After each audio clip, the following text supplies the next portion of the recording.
Satu orang, 2 periode kepresidenan, 6 kebangkrutan bisnis, lebih dari 3.000 gugatan hukum, 1 vonis pidana, lebih dari 20 perempuan yang bersaksi sebagai korban kekerasan seksual, sampai peluru yang merobek telinganya saat kampanye dan membawanya menjadi presiden Amerika Serikat untuk kedua kalinya. Hanya dalam 1 tahun berkuasa, Donald Trump melakukan pengeboman terhadap 8 negara berbeda.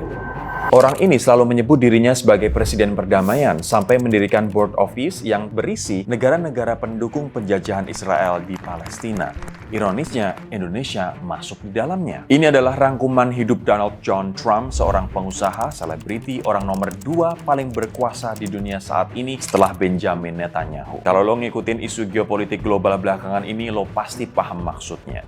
Yes, dia sangat terkait erat dengan Netanyahu melalui Epstein Files yang jadi kotak Pandora buat ngendaliin kebijakan negara adidaya Amerika Serikat. Lantas, gimana seorang Donald Trump, seorang yang kontroversial, terjerat berbagai kasus dan orang yang berbahaya, bisa jadi presiden Amerika Serikat 2 kali? Lo mungkin belum pernah dengar kisah lengkapnya. Gue bahas lengkapnya di Room for Improvement.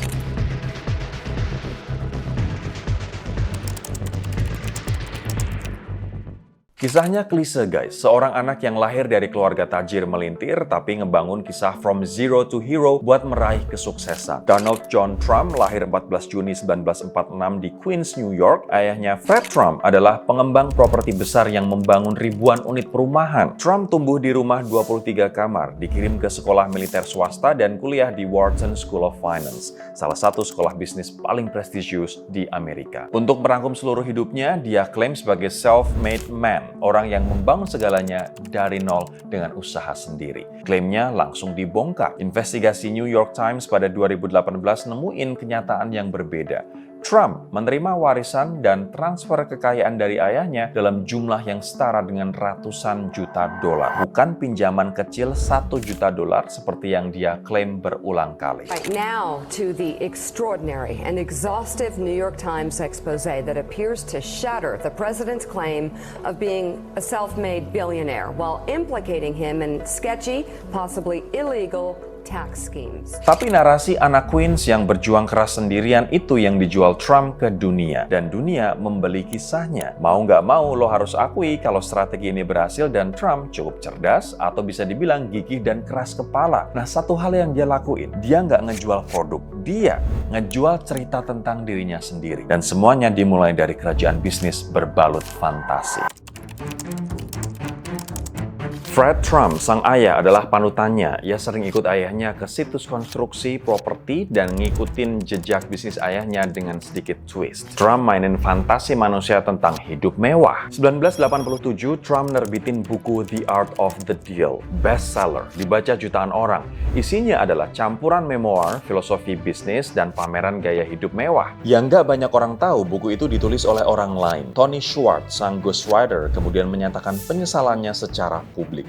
Dia bilang kalau tahu buku itu akan membentuk mitos Trump sekuat ini, dia nggak akan pernah mau. Tapi buku itu sudah beredar, mitos sudah terbentuk. Dan mitos itulah yang kemudian dijual Trump ke seluruh dunia. Nama Trump ditempel di gedung-gedung pencakar langit, hotel-hotel bintang 5, lapangan golf, hingga kasino di Atlantic City. Sebagian besar dari properti itu bukan milik Trump sepenuhnya. Dia cuma ngejual lisensi namanya, dan nama itu sendiri yang menaikkan harganya. Semua produk berlabel namanya adalah barang mewah, dijual dengan harga yang sangat mahal. Semua fantasi manusia tentang kemewahan dia terapin di bisnis yang pakai nama Trump. Ini bahkan sampai vodka dan air putih. Jujur aja, itu model bisnis yang cerdas. Misahin nilai merek dari nilai aset fisik. Meski banyak banget bisnisnya yang rugi atau bahkan bangkrut, Trump tetap bertahan guys. Karena dia cuma minjemin merek, bukan pemilik bisnis itu. Akhir 1980-an, Trump punya kasino, hotel, maskapai penerbangan, Trump Shuttle, dan kapal pesiar mewah. Lalu semuanya runtuh. Antara 1991 dan 2009, perusahaan-perusahaan Trump mengajukan kebangkrutan 6 kali. Kasino Trump, Taj Mahal, Trump Plaza, Trump Castle, Plaza Hotel, semuanya tenggelam dalam utang. Tapi Trump sendiri gimana? Nggak pernah bangkrut secara pribadi. Karena dia menggunakan struktur perusahaan sebagai tameng. Setiap bisnis adalah entitas hukum terpisah. Ketika kasino bangkrut, yang menanggung kerugian adalah pemegang obligasi dan bank, bukan Trump secara personal. Bahkan lebih jauh pada 1995, Trump melaporkan kerugian bisnis nilai hampir $1 miliar dalam laporan pajaknya. Kerugian itu digunain untuk menghapus kewajiban pajak pribadinya selama hampir 2 dekade ke depan. Ketika hal ini terungkap dalam debat presiden 2016, Trump menjawab santai dalam kutipan singkat, "Itu artinya gua pinter." Pelajarannya bukan bahwa Trump hebat mengelola bisnis, pelajarannya adalah bahwa Trump sangat hebat mengelola konsekuensi dari kegagalan bisnisnya. Itu skill yang berbeda guys, dan itu yang membuatnya tetap berdiri ketika orang lain dilanda kebangkrutan. Nah, sejak awal karir, dia adalah sosok kontroversial dan gak pernah mau kalah, seolah dia bisa dan rela ngelakuin apa aja demi mencapai tujuannya. Karena itu, dia jadi sosok yang sangat berbahaya buat negaranya sendiri dan dunia. I think Donald Trump is the single most dangerous threat we face. I would imagine that there will be a number of other candidates. Salah satu yang terkenal dari Trump adalah kedekatannya dengan perempuan. Dia selalu dikerumuni perempuan, terkenal gonta-ganti pasangan. Sejak 1970-an, setidaknya 28 perempuan jadi korban berbagai kasus kekerasan seksual oleh Trump. Salah satu skandal besarnya adalah Miss Universe. Pada 1996, Trump membeli franchise Miss Universe Organization yang mencakup Miss USA dan Miss Teen USA. Selama hampir 2 dekade, dia punya akses langsung ke belakang panggung dan kamera dari kontes kecantikan itu. Dan dia memanfaatkan akses tersebut. Dalam wawancara radio bersama Howard Stern pada 2005, Trump sendiri cerita, "Gue masuk ke backstage sebelum pertunjukan dan semua orang sedang ganti baju dan bersiap-siap. Nggak ada laki-laki dimanapun. Dan gue boleh masuk karena gue pemilik pageantnya. Dari gue memeriksa, mereka berdiri di sana tanpa pakaian dan gue lolos begitu aja," katanya. Tapi yang lebih gelap dari itu adalah apa yang terjadi di Miss Teen USA. 5 mantan kontestan Miss Teen USA menceritakan bahwa pada 1997, Trump tiba-tiba masuk ke kamar ganti saat kontestan sedang berganti pakaian. Maria Bilardo salah satunya, mengingat Trump bilang, "Jangan khawatir ladies, gua udah pernah lihat semuanya." Tasha Dixon, mantan Miss Arizona USA, cerita gimana Trump masuk ke ruang ganti saat para kontestan setengah telanjang, dan bahwa staf organisasi Miss Universe mendorong para kontestan buat mendekati Trump dan mencuri perhatiannya saat dia masuk. Trump akhirnya menjual franchise Miss Universe pada 2015, tepat setelah dia mengumumkan pencalonan sebagai presiden. Tapi lo bisa bayangin seberapa bobrok sebuah sistem yang memungkinkan seorang pelaku kekerasan seksual bisa jadi presiden sebuah negara kuat. Nah, buat ngejawab itu, kita harus tahu gimana Trump mendongkrak popularitasnya lewat televisi. Karena satu modal utama buat dikenal masyarakat secara luas adalah dengan menjadi populer dan familiar. You're fired. You're fired. You're fired. You're fired. Sekitar tahun 2004, bisnis kasino Trump sedang terpuruk. Tapi dia muncul di layar televisi Amerika dalam reality show The Apprentice. Selama 11 tahun, The Apprentice berjalan. Trump dibayar ratusan miliar rupiah per episode. Tapi yang jauh lebih berharga adalah sesuatu yang gak bisa dibeli langsung, legitimasi. Selama 1 dekade, puluhan juta pemirsa Amerika menyaksikan Trump setiap minggu dengan image sebagai pemimpin yang tegas, kaya, dan berkuasa. Bukan iklan, bukan pidato politik, tapi entertainment yang jauh lebih merasuk karena mereka menikmatinya secara sukarela. Ketika Trump mengumumkan pencalonan presiden pada Juni 2015 dengan turun dari eskalator di Trump Tower, banyak media ketawa. Tapi jutaan orang Amerika tidak tertawa. Mereka sudah kenal Trump selama bertahun-tahun. Dan Trump memahami sesuatu yang nggak dipahami politisi manapun. Di era media dan khususnya media sosial, skandal bukan racun, skandal adalah bahan bakar. Setiap pernyataan kontroversial ngehasilin liputan gratis berjam-jam, setiap serangan balik menghasilkan siklus berita baru. Kandidat lain membeli perhatian publik, Trump memaksa perhatian publik datang kepadanya. Popularitas ngebawa dia menang di pencalonan presiden yang pertama tahun 2016. 4 tahun pertama Trump di Gedung Putih penuh kontroversi. Kebijakan imigrasi yang memisahkan anak-anak dari orang tua mereka di perbatasan, perang dagang dengan China, 2 kali pemakzulan oleh Kongres. Satu-satunya presiden dalam sejarah Amerika yang dimakzulkan 2 kali dalam 1 periode. Tapi, semua itu kalah dramatis dibanding apa yang terjadi setelah dia kalah pemilihan 2020. Balik ke playbook Trump, dia nggak mau kalah. Dia harus menang dan nggak peduli dengan kebenaran. Buat Trump, kebenaran atau fakta itu nggak penting.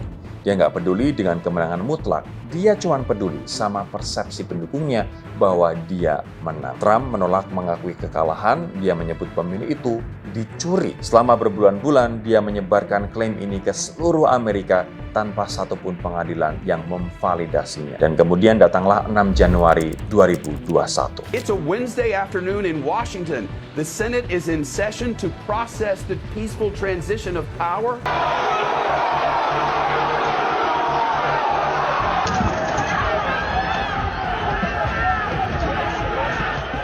Hari itu Trump berpidato di depan ribuan pendukungnya di Washington DC. Dia bilang, kita harus berjuang dengan keras. Nah, beberapa jam kemudian, massa itu menyerbu gedung Capitol, jantung demokrasi Amerika Serikat, sambil meneriakkan nama Trump. Banyak orang meninggal, ratusan ditangkap, seluruh dunia menyaksikan. Trump sendiri duduk manis di ruangan sambil nonton TV. Trump masih juga belum nyerah. Dia balik ke pencalonan Presiden Amerika Serikat dan satu momen ini jadi titik baliknya meraih simpati para pemilih. 13 Juli 2024, rally kampanye di Butler, Pennsylvania. Seseorang melepaskan tembakan dari jarak jauh. Peluru merobek daun telinga kanan Trump. Dalam hitungan detik, Trump berdiri, mengepalkan tangan, darah di pipinya, dan berteriak, "Fight, fight, fight." Foto itu langsung jadi salah satu gambar paling ikonik dalam sejarah politik modern. Bagi jutaan pendukungnya, ini adalah bukti bahwa Trump tidak bisa dihancurkan. Dia adalah martir yang selamat. Sebulan setelahnya, survei menunjukkan lonjakan dukungan yang signifikan. November 2024, Trump memenangkan pemilihan presiden untuk kedua kalinya dengan selisih suara yang cukup meyakinkan. Lagi-lagi Trump lolos dari semua tuduhan dan dakwaan yang sempat menjeratnya dan berhasil kembali ke puncak kekuasaan. Ini adalah bagian yang jarang dibahas secara jujur. Trump menang pemilu 2024 dengan janji yang sangat jelas. Nggak ada perang baru yang menyebut dirinya presiden perdamaian. Dia bahkan berambisi meraih Nobel Prize Perdamaian. Lalu dia masuk Gedung Putih, guys. Menurut ACLED, Armed Conflict Location and Event Data Project, lembaga monitor konflik independen, Amerika Serikat melakukan lebih dari 622 serangan udara dan drone di luar negeri sepanjang 2025 aja, menyerang 7 negara. Somalia, lebih dari 111 serangan udara, lebih banyak dari era Bush, Obama, dan Biden digabungin. Irak, serangan terhadap pemimpin ISIS. Yaman, ratusan serangan terhadap Houthi dalam operasi Rough Rider. Iran, serangan ketiga fasilitas nuklir utama pada Juni 2025. Nigeria, serangan terhadap target ISIS di Natal 2025. Suriah, 70 serangan ke posisi ISIS di Desember 2025. Venezuela, operasi militer di Caracas pada Januari 2026 menculik Presiden Nicolas Maduro. Kemudian pada Februari 2026, Trump melancarin serangan besar-besaran kedua ke Iran bersama Israel, nyerang lebih dari 1.000 target dan bahkan nyerang sekolah dan membunuh 150 lebih anak sekolah di sana. Bahkan Joe Rogan, salah satu pendukung paling vokal Trump, akhirnya bersuara. Dia kampanye dengan janji nggak ada perang, dan sekarang kita punya perang yang bahkan nggak bisa kita jelasin kenapa kita lakukan. Ini bukan presiden perdamaian. Ini rekor baru dan penuh darah dalam sejarah kepresidenan modern Amerika Serikat. Kedekatan Trump dengan Israel dalam konteks serangan terhadap Iran sangat mudah ditelusuri akarnya. Selama kampanye 2024, Trump berulang kali berjanji akan merilis semua dokumen Epstein jika menang. Janjinya disambut antusias. Epstein Files dianggap sebagai bom yang akan menjatuhkan banyak elit global. Tapi setelah Trump masuk ke Gedung Putih, dia justru berbalik dan menentang keras rilis dokumen Epstein. Anggota Kongres AS Thomas Massie dan Ro Khanna akhirnya memaksanya lewat Undang-Undang Epstein Files Transparency Act yang akhirnya diteken oleh Trump setelah disetujui nyaris secara bulat oleh Kongres. Nama Trump muncul lebih dari 1.800 kali di dalamnya. Di antara dokumen-dokumen itu ada catatan FBI yang memuat keterangan seorang perempuan yang mengklaim kepada agen FBI bahwa dia mengalami pelecehan dari Epstein dan Trump saat usianya antara 13 dan 15 tahun dan mendapat ancaman telepon selama bertahun-tahun untuk diam. Kebocoran Epstein File tahap kedua tinggal menunggu waktu. Bocoran itu memuat dugaan pelecehan bahkan perkosaan yang melibatkan Trump dengan banyak perempuan di bawah umur. Dan akhirnya sekarang kita sampai di titik yang paling panas, batch kedua dokumen Epstein yang dirilis pada awal Maret 2026. Memuat materi wawancara FBI yang sebagian mengandung dugaan serius terhadap seorang presiden Amerika yang sedang menjabat.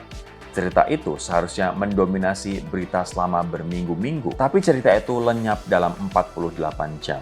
Karena tepat setelah itu Amerika Serikat dan Israel ngelancarin serangan militer besar-besaran ke Iran. Data dari alat analitik global nunjukin bahwa pencarian publik terhadap Epstein Files langsung terjun bebas begitu perang Iran dimulai. Para analis menyebut waktunya bukan kebetulan. Lembaga survei nemuin bahwa mayoritas warga Amerika percaya Trump melancarkan perang Iran untuk mengalihkan perhatian dari skandal fantastis Epstein. Thomas Massie, anggota Kongres Republik yang selama ini jadi penggagas Epstein Files Transparency Act, langsung nulis di X, PSA, mengebom negara di sisi lain dunia gak akan membuat Epstein Files hilang. Ini sebagai pengingat agar publik gak lupa dengan kejahatan Trump. Dan disinilah teori yang paling dahsyat dari semuanya. Di media sosial dan di kalangan analis politik, teori yang kini populer adalah ini.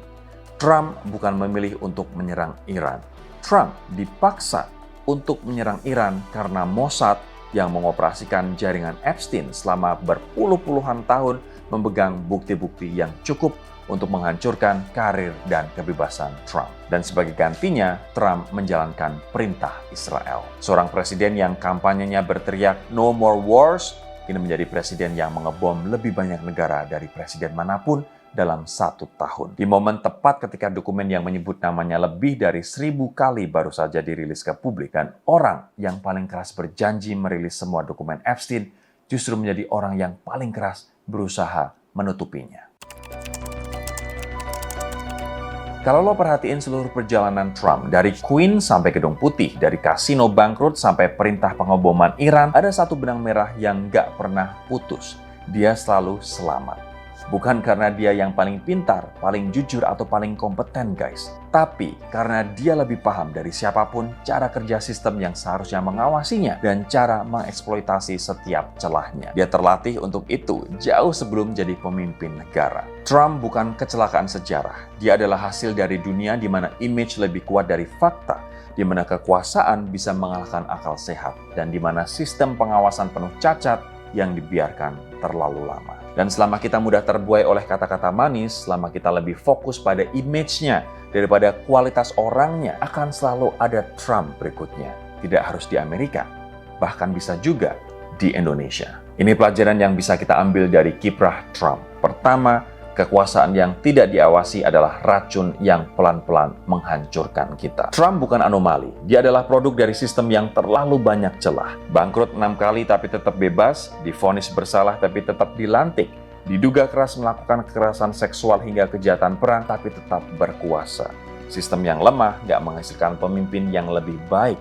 Sistem yang lemah menghasilkan pemimpin yang makin berani memanfaatkan kelemahannya. Kedua, narasi mengalahkan fakta kalau kita nggak hati-hati. Trump menyebut dirinya self-made man, padahal mewarisi kekayaan raksasa orang tuanya. Menyebut dirinya presiden perdamaian sambil mengebom 8 negara. Berjanji merilis Epstein Files sambil berusaha keras menutupinya. Nah, setiap kontradiksi itu terdokumentasi. Setiap kontradiksi itu bisa diverifikasi. Tapi selama narasi disampaikan dengan cukup keyakinan dan cukup keras, jutaan orang tetap percaya dan memihaknya. Ketiga, Epstein Files belum selesai dan tidak akan pernah bisa ditutup. Masih ada jutaan halaman dokumen Epstein yang belum dirilis. Korban-korban nggak akan berhenti dan nyerah. Dan dokumen-dokumen itu sekarang jadi alat sandera untuk kepentingan Israel. Tapi kita harus yakin bahwa kebenaran dan keadilan suatu saat akan menang. Asal kita nggak pernah lupa. Donald Trump hari ini adalah presiden Amerika untuk kedua kalinya, guys. Orang yang mungkin paling memahami era modern lebih baik dari siapapun, bahwa nama bisa jadi senjata, skandal bisa jadi bahan bakar, dan perang bisa jadi pengalihan perhatian. Tapi ada satu hal yang nggak bisa dikontrol bahkan oleh Trump sekalipun. Waktu dan kebenaran. Kita nantikan seperti apa kejatuhan Donald J. Trump. Kalau lo suka konten kayak gini, klik like, subscribe, dan komen di bawah. Menurut kalian, siapa sebenarnya Donald Trump dan apa pelajaran yang bisa kita petik darinya? I'll see you in the next video. Bye-bye.